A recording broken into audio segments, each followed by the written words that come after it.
De nombreuses violations de droits humains ont été enregistrées l'année dernière en RDC, selon le rapport annuel de la Commission nationale de droits de l'homme présenté hier mardi.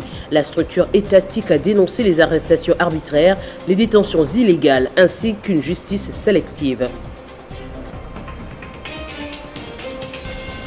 Table ronde sur les violences sexuelles, ouverture ce mercredi avec le couple présidentiel. Ce forum de 2 jours a pour principal objectif d'emmener les parties prenantes à un dialogue sur les préalables à la mise en place d'un fonds de réparation sur les victimes, mais aussi à réfléchir sur la formulation d'une politique nationale de réparation efficace. Enseignement primaire, secondaire et technique, encore des enfants dans la rue ce mercredi. Il s'agit des élèves du lycée Sainte-Thérèse, Sainte-Germaine et du collège Bonsomi qui revendiquent leur droit d'étudier. Ils ont pris d'assaut ce matin le boulevard Lumumba au quartier Kimbuta dans la commune de Ndjili. 10 ans après la mort de Mouammar Kadhafi, sauvagement assassiné, la Libye peine à retrouver une stabilité. Le guide se présentait comme un euro révolutionnaire arabe et africain et écrasait toute concurrence, a été diabolisé par les multinationales qui n'arrivent pas à relever ce pays autrefois stable. Le point sur l'actualité. Merci de choisir Télé 50 pour vous informer. La Commission nationale de droits de l'homme a présenté hier son rapport annuel sur les atteintes et violences de droits humains en République démocratique du Congo. En dépit des avancées enregistrées sous la présidence de Félix Tshisekedi, la CNDH a tout de même noté des cas de violation de droits de l'homme, notamment les arrestations arbitraires, les détentions illégales et la persistance des faits de corruption. Les détails du rapport avec Gaëtan Koubabourandi. Le gouvernement, soit le ministre en charge du développement rural, était présent lors de la présentation de ce rapport accablant qui fera aussi l'objet d'un débat à l'Assemblée nationale. La volonté du gouvernement et de la présidence de la République, souvent exprimée publiquement, de respecter les droits de l'homme ne s'est pas encore transformée en actes concrets, note le président de l'institution étatique Mwamba Mushikonke, qui a apprécié à juste titre la lutte contre l'impunité et la corruption déjà entamée. Que les résultats des activités menées par la CNDH ont permis de dégager la situation des droits de l'homme en rapport avec les droits civils et politiques, les droits économiques, sociaux et culturels, les droits collectifs, les droits catégoriels qui constituent la seconde partie du rapport. Mais le tableau reste sombre de manière générale dans le respect des droits humains. Un chiffre revient de manière prédominante, 52 violations des droits de l'homme enregistrées par des plaintes. La CNDH dénonce l'insuffisance des magistrats, les mauvaises conditions carcérales et les arrestations arbitraires, généralement pour des faits bénins. La CDH a aussi déploré les violations des droits économiques, notamment le retard dans le paiement des fonctionnaires de l'État.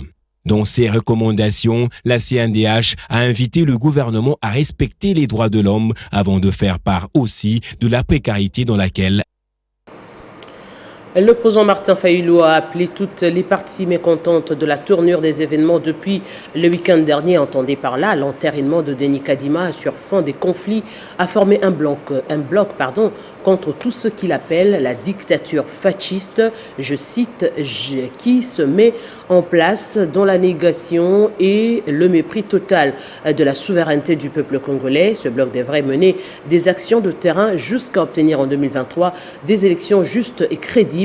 La coalition Lamouka a également dénoncé l'intolérance de quelques partisans politiques qui ont tabassé un marchand militant du parti SID et samedi lors de sa mobilisation avant que ce dernier ne rende l'âme en début de semaine. On écoute Martin Fayulu.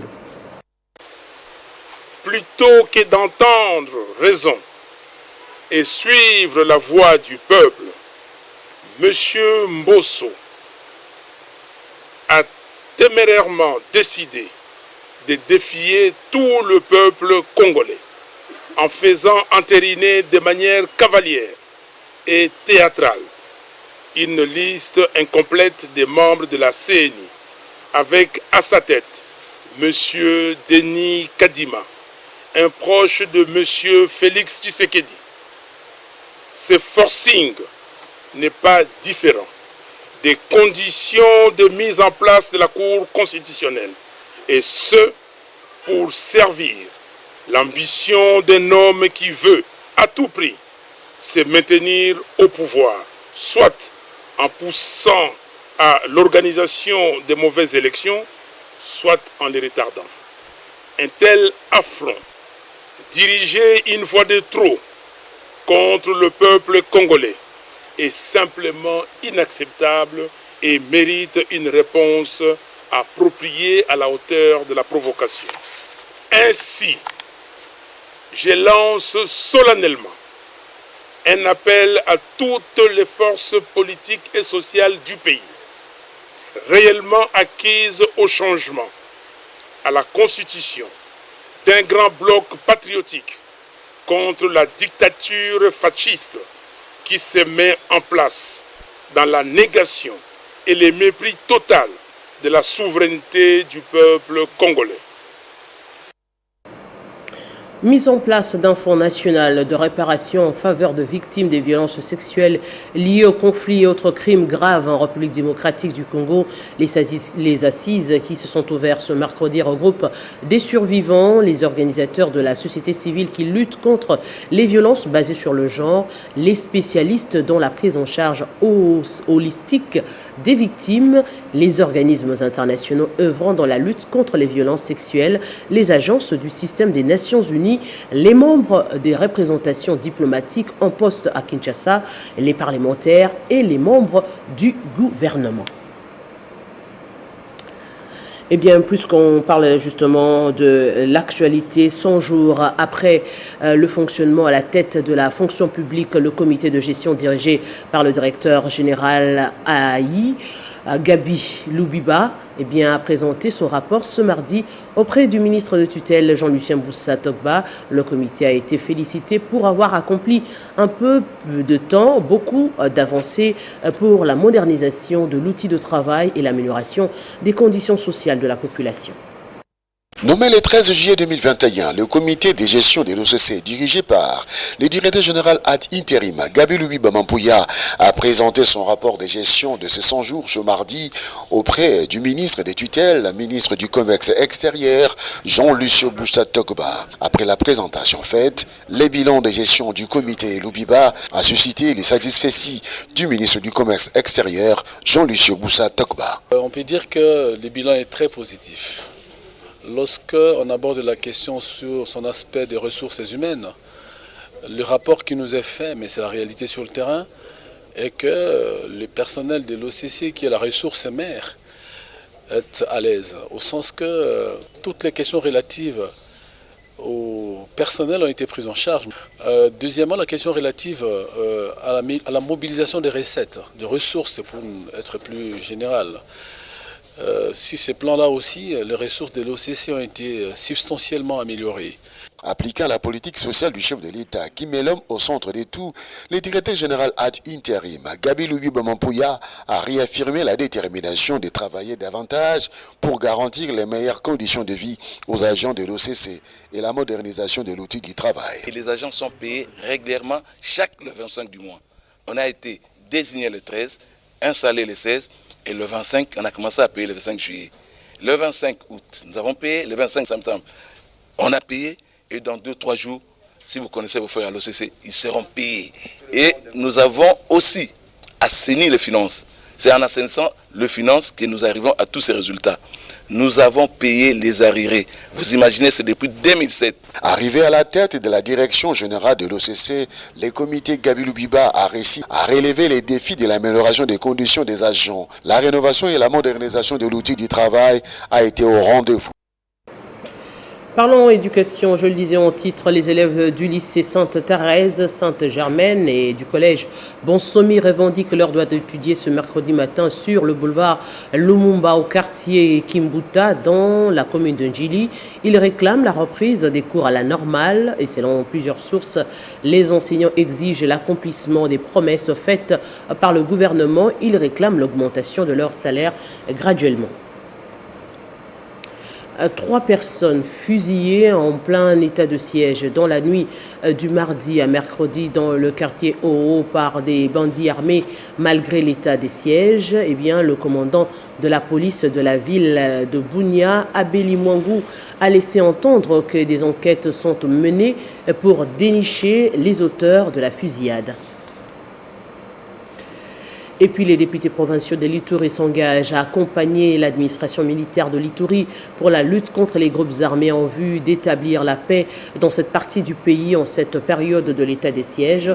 L'engagement pris au cours d'un échange avec le gouverneur militaire de l'Ituri, le lieutenant-général Luboyan Kachama, dans son cabinet de travail.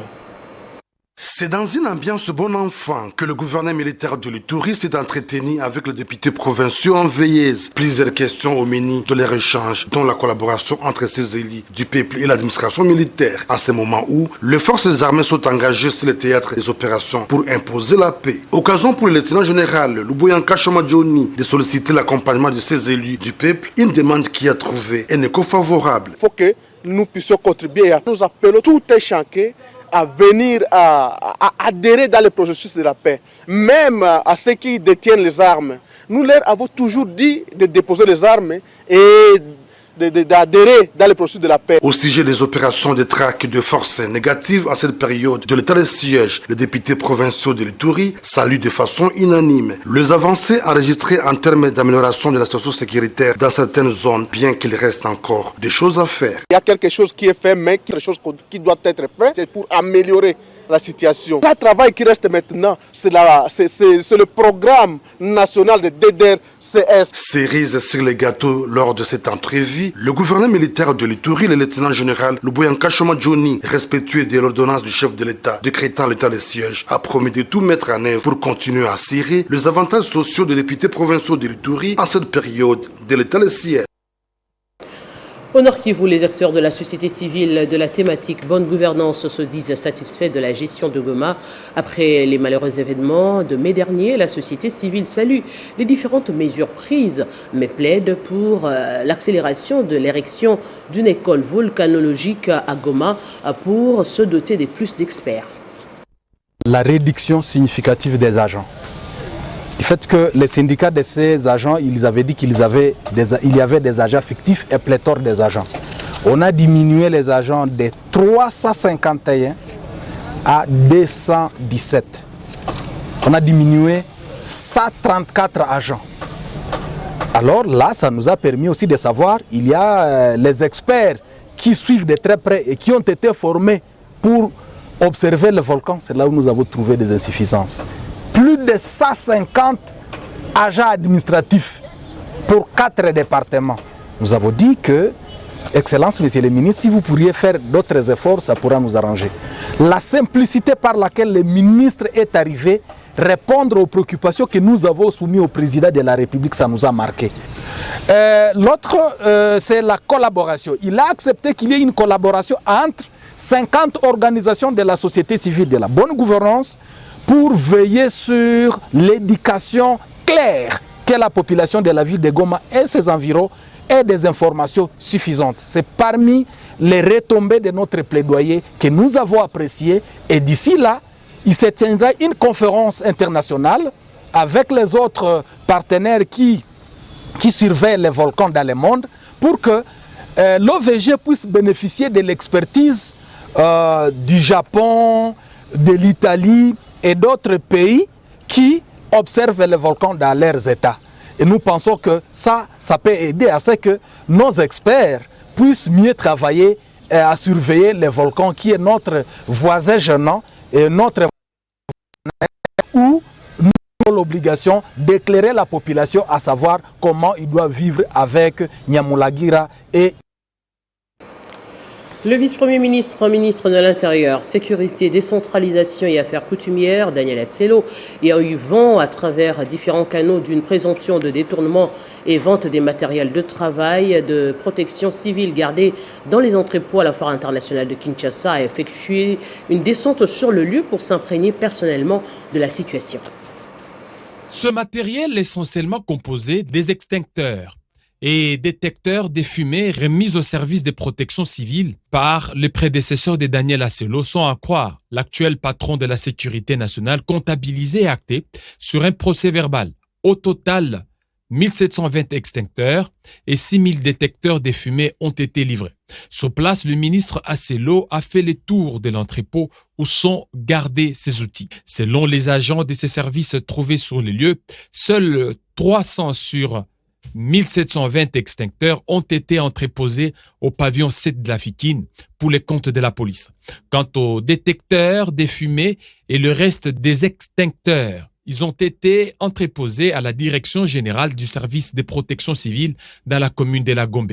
Le vice-premier ministre de l'Intérieur et de la Sécurité, à son tour, prit acte de ces rapports, tout en promettant d'effectuer une descente à la direction générale du dit service, qui est sous sa tutelle pour confirmer les chiffres avancés. Conformément aux instructions du chef de l'État, Félix-Antoine Tshisekedi, Daniel Asselot vise à redynamiser les services de protection civile pour accomplir pleinement sa mission, participer à la prévention et à la gestion des catastrophes naturelles et événements calamiteux, mais aussi élaborer des différents plans de secours de la population en cas de catastrophes et autres événements sinistres. Le ministre Asselot a aussi promis de mettre à la disposition de la justice tout celui qui aura vendu ne serait-ce qu'une pièce de ces matériels destinés à la protection civile. En dehors de nos frontières, 10 ans après l'assassinat de Mouammar Kadhafi par les rebelles, la Libye peine à retrouver une stabilité. L'ancien dirigeant menait le pays d'une main de fer depuis son coup d'État contre la monarchie en 1969. Le guide se présentait comme un héros révolutionnaire arabe et africain et écrasait toute concurrence. Et depuis, le pays reste dans la tourmente et l'instabilité. Et plutôt, l'instabilité règne. L'organisation d'élections présidentielles et législatives prévues en décembre fait miroiter une amélioration de la situation du pays. 10 ans après la mort de Mouammar Kadhafi, emporté par une révolte qui a plongé la Libye dans un chaos inexplicable, le pays peine à achever sa transition vers la démocratie. Des désaccords entre camps rivaux menaçant de saborder l'élection présidentielle de décembre prochain. Il y a 10 ans, le guide Kadhafi était traqué jusque dans son fief de Sirte, dans le nord du pays, lynché par des combattants avant d'être exécuté le même jour et son corps exposé dans un marché. Après 42 ans d'un règne autoritaire, les chefs de la révolution qui renversa la monarchie étaient ainsi emportés par le vent du printemps arabe. Une intervention internationale controversée, lancée en 2011 sous l'égide de l'OTAN, avait contribué à sa chute. Mais loin de répondre aux aspirations de manifestants, l'intervention plonge le pays d'Afrique du Nord dans une spirale de violence et des divisions internes alimentées par les ingérences étrangères. Après des années d'affrontements entre camps ennemis, un gouvernement de transition a finalement été mis sur pied en mars dernier sous l'égide de l'ONU pour mener le pays vers une élection présidentielle prévue le 24 décembre prochain. La situation s'est nettement améliorée, les cessez-le-feu convenu en octobre 2020 est toujours en vigueur et le gouvernement d'unité nationale s'accroche en tant que seul gouvernement libyen. Mais la stabilité politique est de plus en plus précaire. Pour la communauté internationale, la priorité est la tenue d'élections malgré les travers du processus politique. Les Libyens, eux, aspirent à une vie meilleure et à la stabilité à travers ces élections. Le règne de Kadhafi a été surtout marqué par une implacable répression de toute velléité contestataire, mais les Libyens ont connu une certaine prospérité pendant ces années au pouvoir grâce à une formidable manne pétrolière. En sport football, nous démarrons en dehors du continent avec la suite de la 3e journée de la Ligue des champions de l'UEFA. Ce mercredi, au total, 8 matchs vont clôturer cette journée dans différents stades européens, notamment avec les affiches Barcelone, Dynamo Kiev, Meshak Elia et Young Boys seront face aux Espagnols de Villarreal. À suivre aussi Manchester United contre Atlanta. Hier, toujours dans le cadre de cette 3e journée, Paris Saint-Germain a battu Leipzig par 3-2 et en déplacement, le Real Madrid a infligé une manita à Shakhtar Donetsk. Revivez l'essentiel de ces rencontres dans ce résumé. C'est une soirée riche en spectacles et en buts. C'est mardi dans quelques stades d'Europe avec la 3e journée de la Ligue des champions de l'UEFA. 8 matchs au total. Les amoureux du ballon rond se sentent bien régalés avec un sanglant 5 buts suffisants grâce à cette première. Et retour au pays pour parler cette fois de la suite de Vodacom Première Ligue ce mercredi avec un seul match au menu. Blessing du Lualaba va jouer contre Sangabalende hier. Don Bosco a fait un but partout face à Bazano et Lasekouya est tombé devant le Bumbashi Sport par 2-1 et Rangers a eu raison de l'US Chinkuku par 1-0. Suivez également les temps forts de cette rencontre. 3e victoire consécutive pour l'académique Club Rangers de Kinshasa dans cette nouvelle saison du championnat de la Ligue nationale de football. Une nouvelle victoire face à l'US Chinkuku de Kananga au stade des Martyrs. Le score est des 2-1. Un match comptant pour la 4e journée du championnat d'élite de la RDC. Les Quinois ont été le premier à ouvrir la marque par les billets de Chitenge Silva, déjà à la 8e minute, sur un ballon qui traînait dans la surface. Puis de trotter l'ouverture du score. Et voilà, c'est fait. Et c'était sans compter sur la détermination de Mousse Mangoa, le transfuge de Sangabalende, qui va signer l'égalisation pour les Corbeaux des Kananga sur une belle frappe. Bien placé dans le soupirail. L'égalisation de l'Union sportive Chinkuku Sangabilembe. Le score restera d'un but partout tout au long de la rencontre. Il fallait attendre les temps ultimes pour voir Mwimba Issala marquer le winning goal et établir la différence. 2-1. Rangers l'emporte et totalise 9 points sur 4 matchs joués. Chinkuku reste avec ses 3 points après 6 matchs joués. La victoire de la Rangers 2-1 devant l'US Chinkuku Sangabilembe. La 38e édition de la Coupe du Congo se poursuit. Hier, Espoir Foucache et Mazembe se sont qualifiés pour les demi-finales chez les messieurs en éliminant respectivement mardi en quart de finale Terreur et New Generation par 64-57 et 40-33 en demi-finale. Espoir Foucache va jouer Lupopo et Mazembe va en découdre avec SCTP chez les dames. Le BC Senses croisera avec Club de Kinshasa. On rappelle les principaux titres. De nombreuses violations de droits humains ont été enregistrées l'année dernière en RDC selon le rapport annuel de la Commission nationale de droits de l'homme présenté hier mardi. La structure étatique a dénoncé les arrestations arbitraires, les détentions illégales ainsi qu'une justice sélective. Table ronde sur les violences sexuelles, ouverture ce mercredi avec le couple présidentiel. Ce forum de 2 jours a pour principal objectif d'emmener les parties prenantes à un dialogue sur les préalables à la mise en place d'un fonds de réparation pour les victimes, mais aussi à réfléchir sur la formulation d'une politique nationale de réparation efficace. Enseignement primaire, secondaire et technique, encore des enfants dans la rue ce mercredi. Il s'agit des élèves du lycée Sainte-Thérèse, Sainte-Germaine et du collège Bonsomi qui revendiquent leur droit d'étudier. Ils ont pris d'assaut ce matin le boulevard Lumumba au quartier Kimbuta dans la commune de Njili. 10 ans après la mort de Mouammar Kadhafi, sauvagement assassiné, la Libye peine à retrouver une stabilité. Le guide se présentait comme un héros révolutionnaire, arabe et africain, et écrasait toute concurrence, a été diabolisé par les multinationales qui n'arrivent pas à relever ce pays autrefois stable. La suite, c'est tout de suite avec la revue de presse.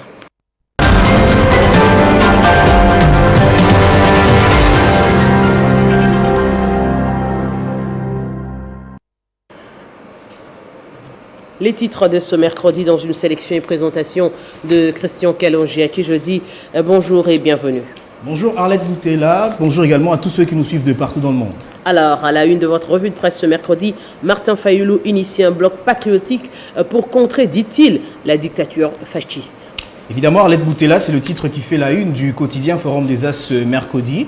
Face à la presse hier, mardi, Martin Fayoulou a pris un temps grave pour annoncer le front patriotique qu'il compte mettre sur pied pour combattre ce qu'il qualifie de dérive dictatoriale. Le coordonnateur de la coalition Lamouka a lancé solennellement un appel à toutes les forces politiques et sociales du pays réellement acquises au changement, à la constitution d'un grand bloc contre la dictature fasciste qui se met en place dans la négation et le mépris total de la souveraineté du peuple congolais. Selon lui, ce bloc aura pour mission principale de mener des actions sur le terrain afin de faire échec à tout projet de fraude électorale, dit-il. L'ancien candidat à la présidentielle de 2018 s'est également opposé à l'entérinement de Denis Kadima à la tête de la Commission électorale nationale indépendante, rapporte pour sa part La Prospérité. L'opposant congolais accuse le président de l'Assemblée nationale d'avoir notamment fait entériner un proche du président Tshisekedi à la centrale électorale, dit-il. L'actuel coordonnateur de la coalition Lamouka parle de forcing orchestré pour maintenir le chef de l'État actuel au pouvoir, précise La Prospérité. Entre-temps, on a annoncé déjà que le FCC aurait de proposer déjà des personnes pour intégrer le bureau de la CENI. C'est un dossier donc à suivre de près. Et puis on parle de l'ouverture des états généraux de la lutte contre la corruption. Samalou Condé va en guerre contre ce fléau. Effectivement, Arlette Boutella, selon opinioninfo.cd, le chef du gouvernement a indiqué que ces assises organisées par le ministère de la Justice tombent à point nommé dans la mesure où elles permettront de jeter un regard sur ce qui a été fait, de révéler les défis majeurs avant de se projeter vers le futur en vue d'assurer un avenir meilleur au peuple congolais. Puisant dans le passé, Samalou Condé a fait remarquer que lors de son investiture à la magistrature suprême, le président de la République, Félix-Antoine Tshisekedi Tshilombo, avait donné le temps en prenant l'engagement de travailler pour l'avènement d'un état de droit débarrassé de la corruption et de toutes sortes d'antivaleurs. Des propos qui mettent en avant justement le caractère fondamental de ces assises, tant la corruption prive le pays d'importants capitaux qui freinent son élan de développement, précise ce média en ligne. Dans son speech, note radiocapi.net, le chef de l'exécutif national a déclaré qu'il n'accordera aucun pardon aux magistrats qui auront facilité tout acte de corruption et de deniers publics. Arlette Boutella, le but justement de ces états généraux de lutte contre la corruption est de poser le diagnostic de ce fléau et se projeter pour un avenir meilleur. Christian Colin, je vais terminer par cette bonne nouvelle. La RDC, les Émirats Arabes Unis, se sont accordés pour un accord commercial bilatéral. Effectivement, cet accord qui sera signé dans un futur proche entre les ministres congolais du commerce extérieur Jean-Lucien Boussa et son homologue émirati pourrait bénéficier aux deux pays selon les initiateurs. Il pourrait contribuer à une relance économique certaine.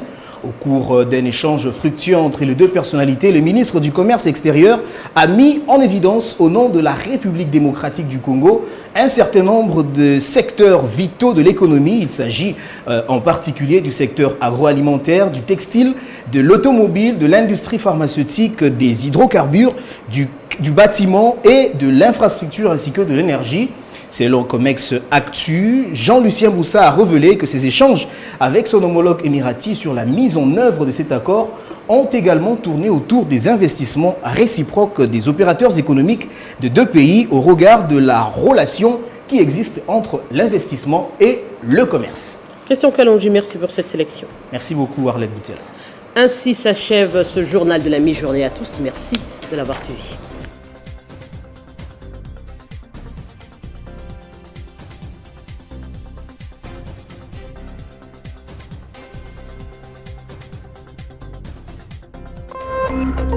Téléchargez les infos Télé 50 sur www.télé50.cd.